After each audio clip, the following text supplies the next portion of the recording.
সুমাইয়ার মুখটা তখনও কেকের মধ্যে চেপে ধরা, চোখে মুখে চুলে সবখানে ক্রিম লেপ্টে আছে। ঘরভর্তি মানুষ হাসছে, আর সবচেয়ে জোরে হাসছে তার নিজের স্বামী রাফসান ইসলাম। এত রাগ করছো কেন সুমু? এটা তো নিছক একটি মজা ছিল। রাফসানের গলায় কোনো অনুশোচনার ছিটে ফোঁটাও ছিল না। কেউ জানতো না ক্রিমের নিচে সুমাইয়ার গলায় ঝুলতে থাকা ছোট্ট রূপার চাবিটির আসল মানে কি। আর কেউ এটা জানতো না ঠিক 13 মিনিট পরে শহরের অন্য প্রান্তের একজন মানুষ এই দৃশ্যটি দেখে নিজের চেম্বারের দরজা বন্ধ করে দেবে। আজ রাফসানের আম্মা রোকেয়া ইসলামের 52তম জন্মদিন। ইসলাম বাড়ির ডাইনিং হলে সাজানো হয়েছে দামি অফ হোয়াইট টেবিল ক্লথ, রূপার কাটলারি আর সুগন্ধি মোমবাতি দিয়ে। রোকেয়া বেগম অতিথি আসার 1 ঘন্টা আগেই কাজের মানুষদের সঙ্গে খাবার দাবারের মান নিয়ে 3বার রাগারাগি করেছেন। কেকটা অবশ্যই এসেছে বাইরের কোনো নামি দামি বেকারের থেকে নয়, এসেছে সুমাইয়ার নিজের হাত থেকে। 2 দিন আগে রোকেয়া বেগম ডেকে বলেছিল, তুমি তো টুকটাক ভালোই বেক করতে পারো, তাই না? সংসারে একটু কাজে লাগো, তাহলে বাইরের কেক আনার কি দরকার? সুমাইয়া প্রতিবাদ করেনি। অফিস থেকে ফিরে ক্লান্ত শরীর নিয়ে রাত জেগে ময়দা মেপেছে, ক্রিম বানিয়েছে আর নীল আর সোনালি রঙের বাটার ক্রিম সাজিয়েছে। রোকেয়া বেগমের সবচেয়ে পছন্দের রং। অথচ এই মহিলা কোনোদিন সুমাইয়ার নিজের পছন্দটাই জিজ্ঞাসা করার কোনো প্রয়োজন মনে করেনি। সন্ধ্যা 6টায় সুমাইয়া যখন কিচেনে ঢুকলো, পরনে একটি সুতির শাড়ি, চুলে সাধারণ ক্লিপ বাঁধা, গলায় সেই পুরনো রূপার চাবির লকেটটা, বাবার দেওয়া উপহার। দেখতে সাধারণ হলেও এর আসল মূল্য এই বাড়ির কেউ কখনো বোঝার চেষ্টা করেননি। রাফসানের ছোট বোন তানজিলা ঘরে ঢুকেই বলল, তোমাকে তো বেশ ক্লান্ত লাগছে ভাবি, কেক বানাতেই হাঁপিয়ে গেলে নাকি? সুমাইয়া শান্ত গলায় বলল, আমার যদি পছন্দ হয় তাহলে কষ্টটুকু সার্থক। তানজিলা এসে বলল, বাহ, মিষ্টি কথা, তবে এটাকে আর ক্যারিয়ার বললে চলে না, তাই না? সুমাইয়া চুপ করে রইল। সে জানতো যারা অন্যকে ছোট করতে চায়, শান্ত থাকলে তারা একসময় নিজেরাই ভুল করে বসে। রাফসান এলো 20 মিনিট দেরিতে, কিন্তু একা নয়, সঙ্গে এলো লামিয়া, চৌধুরী মোটরসের তার সহকর্মী, মার্কেটিং কনসালটেন্ট। কিন্তু অফিসের বাইরেও আজকাল রাফসানের সঙ্গে তার নাম বেশ শোনা যায়। গভীর রাতে কল, একসাথে ছবি, ফিসফিসানি। সুমাইয়া ঘরে ঢুকতেই রাফসান কথা থামিয়ে দিল। রোকেয়া বেগম উঠে 2 হাত বাড়িয়ে লামিয়াকে জড়িয়ে ধরলেন। নিজের বাড়ির বউয়ের দিকে ফিরেও তাকালেন না। সুমাইয়া, তুমি কেক বানিয়েছো? কি মিষ্টি একটি ব্যাপার। লামিয়া হেসে বলল। প্রশংসার আড়ালে লুকোনো তাচ্ছিল্যটা সুমাইয়ার চোখ এড়ালো না। আম্মা চেয়েছিলেন ঘরের তৈরি কিছু হোক, সুমাইয়া স্বাভাবিক গলায় বলল।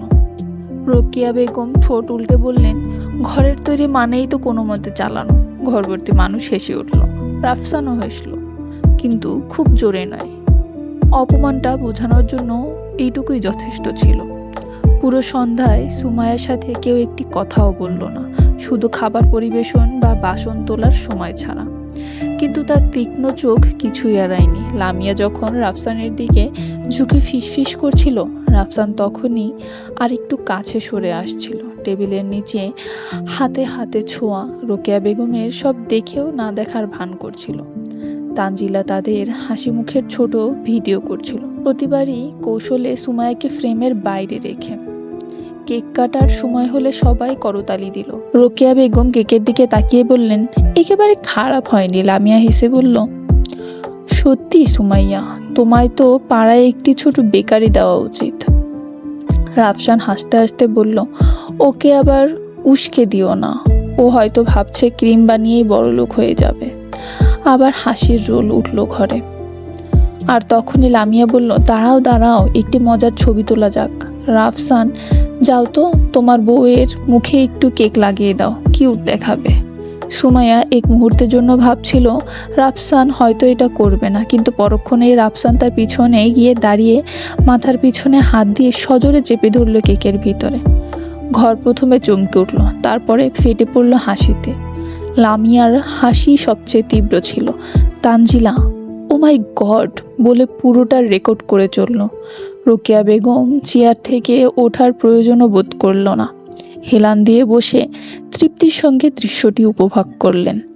সুমাইয়ার নাক টেবিলের কোণে লেগে তীব্র ব্যথায় টনটন করছিল, কিন্তু সে চিৎকার করল না, কাঁদলও না। ধীরে ধীরে একটি নেপকিন তুলে নিজের ঠোঁট মুছল, তারপরে খুব সাবধানে পরিষ্কার করলো বুকের কাছে ছোলা সেই পুরনো রূপার চাবির লকেটটা।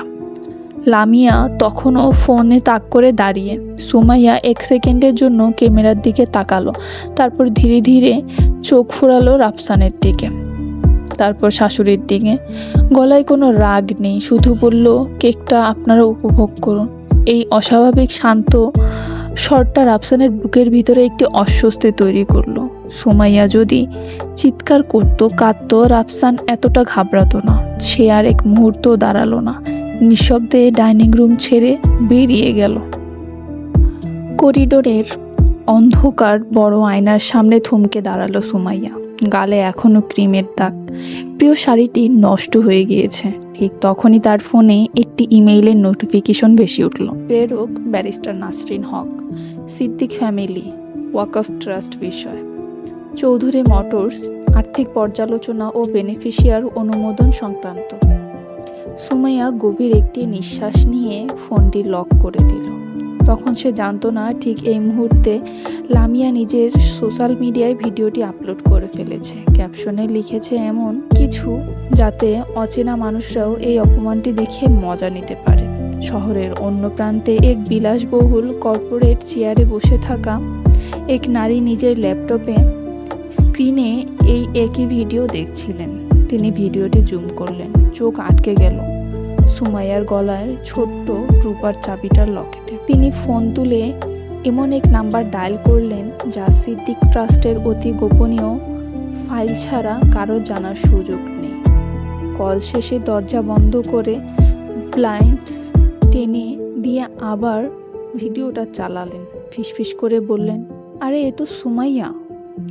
সেই রাতেই বাড়ি ফিরল রাফসান, গায়ে মায়ের দেওয়া দামি পারফিউম আর লামিয়ার সুবাস মেশানো।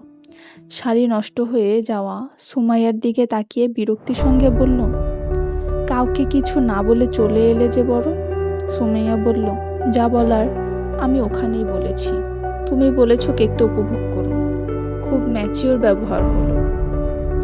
না রাফসান, সুমাইয়া শান্ত গলায় বলল, আমি আগে তোমার বাজে রসিকতাগুলো সহ্য করার জন্য অজুহাত খুঁজতাম, আজ থেকে আর খুঁজবো না। রাফসান ভুরু কুঁচকে বলল, আম্মা এমনিতেই মনে করেন তুমি এই পরিবারের সাথে মানানসই নয়। তোমার আজকের এই নাটক সেই ধারণাটাকে আরও জোরালো করবে। সুমাইয়া এবার সত্যি তাকালো রাফসানের দিকে। হাতে চকচকে নতুন ঘড়ি, শার্টের কালারে অন্য কারো লিপস্টিকের দাগ, ফোনের দিকে বারবার তাকানোর অস্থিরতা সব তার চোখ এড়ায়নি।